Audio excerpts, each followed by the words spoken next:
Ramoo seenaa waa'ee gooticha Salaalee Birgaader Jeneraal Taaddasaa Birruu isiniif qabannee dhiyaanna.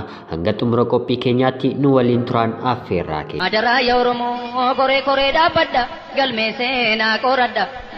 Galmee seenaa qoradha namni seenaa isaan beekne bishaan gabatee irraatti garargetti jaallata. Taaddasaan godina Shawaa Kaabaa Salaalee aanaa hidha bu'aa booteetti Siree Madaaniyaalamii iddoo jedhamtutti abbaasaa obbo Birruu kennee fi haadhasaa aadde Boontuu Waaqjirraarraa bara 1914 dhalate. Eenyummaan Taaddasaa abbootii taayitaa Haayile Sillaasee tokko biratti hin beekamus ture. Dhalataa Manzees isa se'u ture jedhama.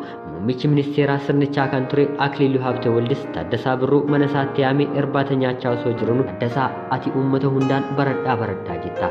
Keessattuu Oromoon akkanattuu akka galaanaa baay'atu uummanni Oromoo akka baratu gorsuun gaarii miti. Nuti uummata kana bituuf waggoota 100 nutti fudhateera.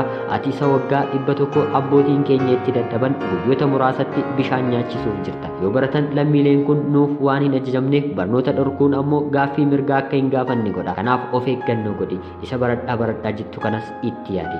Yoo jedhu mirri Taaddasaa Oromoof dhiyoo ture tuqamee madaa'e. Taaddasaan irbaata mana Akiliiluutti affeerame dhiisee nan jarjaraan biraa ba'ee deeme. Dubbiin waraana lafa jalaa jibbinsa Oromoo irratti gaggeeffamu Taaddasaa teessisuu waan dhorkeef ifatti qabsoo jalqabe.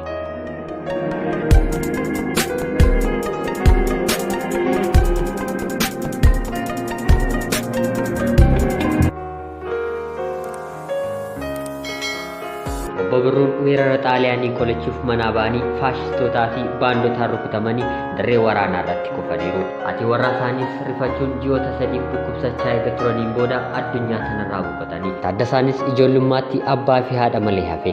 Umurii kanattis akka daa'imman kaanii haadhaaf abbaa dhabanii beelaaf dheebuu isaa osoo hin himatiin guddate. Faashistoota Salaalee qabatan hiriyoota isaa waliin bosona seenuun ba'aa gala dhorkee ture. Xaaliyaanonni baandota Salaaleetti fayyadamuun Taaddasaa fa'aa to'annoo jala oolchuunii fi hidhaaf Somaaliyaatti dabarsanii geessaniiru. Egaa hidhaa keessatti dararamaa turaniin booda xumura waraana addunyaa lammaffaa irratti gareen faashistootaa gaafa injifatamanii baqatan Taaddasaan loltoota Ingilizii faashistoota karaa bahaa Afrikaatti ari'an keessatti miseensa ta'ee hiriiruun dandeettii fi aarii qabuuf isaanitti argisiiseera. Ingilizoonni dandeettii isaa arganis leenjii loltummaa Keeniyaa Mombaasaa dhaqee akka argatuuf isa erganii.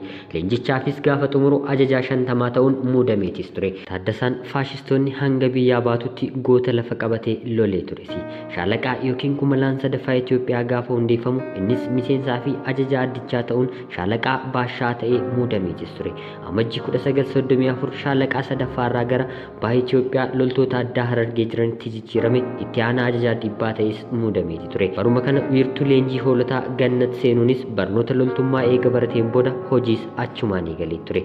Waggoota 3 booda bara 1937 wiirtichatti deebi'es barsiisummaan tajaajilaas ture. Waggaa 2 booda bara 1939 Birgeediin Arfaffaa yeroo hundeeffamu shaalaqaa 23ffaa keessatti ajajaa itti aanaa ta'uun ergama loltummaas fudhateetis ture.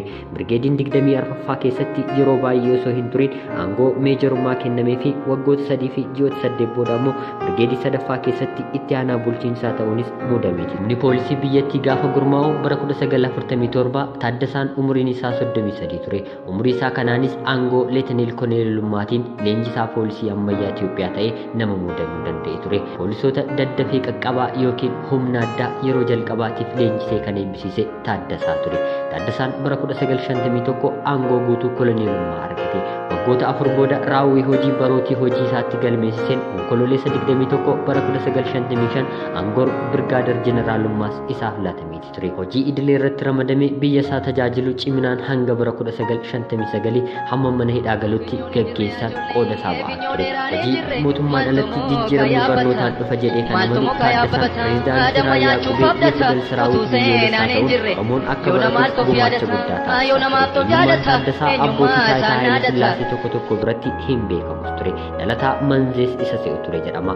Muummichi ministeeraa sirnichaa kan ture Akiliiluu Habtewaldis Taaddasaa Birruu mana isaatti yaamee irbaata nyaachaa osoo jiranuu Taaddasaa ati uummata hundaan baradhaa jetta. ulfaata. Keessattuu Oromoon akkanattuu akka galaanaa baay'atu uummanni Oromoo akka baratu gorsuun gaarii miti. Nuti uummata kana bituuf waggoota 100 nutti fudhateera. Ati isa waggaa 100 abbootiin keenya itti dadhaban guyyoota muraasatti bishaan nyaachisuuf jirta. Yoo baratan lammiileen kun nuuf waan hin ajajamneef barnoota dhorkuun ammoo gaaffii mirgaa akka hin gaafanne godha. Kanaaf of eeggannoo godhi. Isa baradhaa jettu kanas itti yaadi. Yoo jedhuun mirri Taaddasaa Oromoof dhiyoo ture tuqamee madaa'e. Taaddasaan irbaata mana Akiliilutti affeerame dhiisee nan jarjaraan biraa ba'ee deeme. Dubbiin waraana lafa jalaa jibbinsa Oromoo irratti gaggeeffamu Taaddasaa teessisuu waan dhorkeef ifatti qabsoo jalqabe. Qabsoo lammaffaa jiddugala Oromiyaatti banuuf namoota 15 hin caalle of duuba kaasanii ji'a Amajjii keessa bara 1967 bosona lixa Shawaa seenan. Waldaan Maccaa fi Tuulamaa Oromoon akka wal jaallatee tokkummaan dhaabbatu, seenaan isaa akka gabbatu, aadaan isaa akka dagaaguu fi afaan isaa akka sirnaan beekamtii argatu ciminaan hojjeteera. Uummanni Oromoo cunqursaa garee biyyattii keessa ture mul'isuun akka cunqursaa sabaatti akka hin fudhatamneef hojii guddaa hojjechaas ture. Amma ammatti mallattoon paartiilee siyaasaa Oromoo bakka buula jedhanii socho'anii marti isaanii asxaan itti fayyadaman odaa akka ta'u waldaan Maccaa fi Tuulamaa adda durummaan hojjeteera. Jeneraal Taaddasaa Birruu fi miseensota waldaa Maccaa fi Tuulamaa irratti ragaan maqaa isaanii xureessu sobaan irratti gurmeeffamu yoo hidhaman inni jalaa miliqee eega harkaan ba'een booda jalqaba iddoon itti hidhaman Finfinneetti ture. Itti aansis Galamsoo Harargeetti hidhaan isaan ta'e. Qabsoo uummata Oromoo yeroo sanii waliin wal qabatee waldaan wal gargaarsa Maccaa fi Tuulamaa akka hangafaatti ilaalamuunsaa eenyuma jalaallee kan dhokatu miti. Waldaan kun yeroo maqaa wal gargaarsaatiin ejjennoo haa qabaatu malee yeroo booda ejjennoo siyaasummaa qabaachuun qabsoo uummata Oromoo irratti xiyyeeffannoo isaa cimsachaa deemee ture.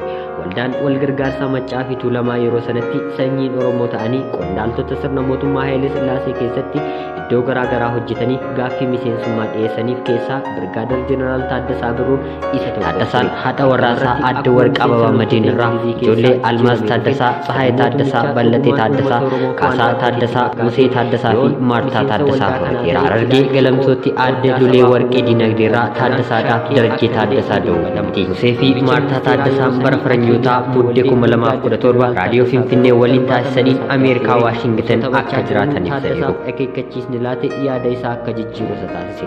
Birgaadir Jeneraal Taaddasaa Birruu koree duula qubee waan tureef akka uummanni Oromoo baratee doofummaa keessaa bahuuf tattaaffii inni gochaa ture daran cimaa waan tureef muummicha kana sodaachisuun isaas hin hafne. Jeneraalli kun Oromoo ta'uusaas waan hin shakkineef baradhaa jechuun gaarii akka ta'e garuu eenyu barsiisuun akka irra jiraatu duulli raayyaa qubee guutuu biyyattii sochii jalqabamee ture. Birgaadir Jeneraal Taaddasaa Birruun akka waldaa Maccaa fi Tuulamaatti miseensummaan dabalamuuf karaa bal'aa kan baneef dubbii doorsisoo muummicha ministeera yeroo sanii Akiliiluu Habtewaldee ture. Sana boodas miseensummaaf onnee guutuun eeyyamamee dhugaa jirus baasee miseensota waldichaatti hime. Jecha muummichi ministeeraas eeruudhaan uskiin fuuldura kootti buufamee jiru dhiiga natti fakkaate. Gonkumaa miira koo to'achuu waan hin dandeenyeef uskiin naaf bitame ammoo ani bar qorichaan fudhachaa jira. Kanaafuu hin dhugu jechuudhaan dhiiseen bahe jedhanii bara 1966 keessa waldichi akkuma tasaa gara sochii siyaasaa olaanaatti ce'uu isaatiin miseensota lakkoofsa hedduu ta'an horachuu danda'ee ture. Jijjiiramni dhufe kunis bu'uurri isaa haasawaa dadammaqiinsaa Birgaadir Jeneraal Taaddasaa Birruun taasiseeni. Haasofti jeneraalichaa waa'ee muummicha ministeeraa abbootii taayitaa mootummaa kan turan loltoota sadarkaa olaanaa gahanii fi Oromoo gara dhaabbilee barnoota olaanaa galan lakkoofsi isaanii akka hir'atu kan jedhu bakka jeneraalli kun jirutti walgahii gaggeeffame irratti ibsamuu isaas eeraniiti turan. Yeroon booda shira abbootiin taayitaa olaanoo mootummaa Haayile Sillaasee qopheessaniin Birgaadir Jeneraal Taaddasaa Birruu fi ajajaa dhibbaa Maammoo Mazammir namoota lakkoofsaan 7 ta'an waliin gara mana hidhaa Alam Baqqaanyitti darbataman. Xaaxoo fi yakka Birgaadir Jeneraal Taaddasaa Birruu fi jaallan isaa hafan